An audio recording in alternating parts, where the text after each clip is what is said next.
ربنا ظلمنا أنفسنا وإن لم تغفر لنا وترحمنا لنكونن من الخاسرين ربنا آتنا في الدنيا حسنة وفي الآخرة حسنة وقنا عذاب النار اللهم أعنا على ذكرك وشكرك وحسن عبادتك اللهم إنا نسألك الهدى والتقى والعفاف والغنى اللهم اجعل القرآن العظيم ربيع قلوبنا ونور صدورنا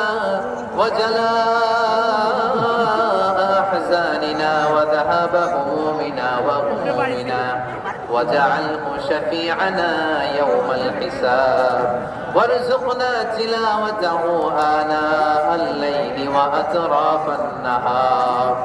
ربنا تقبل منا إنك أنت السميع العليم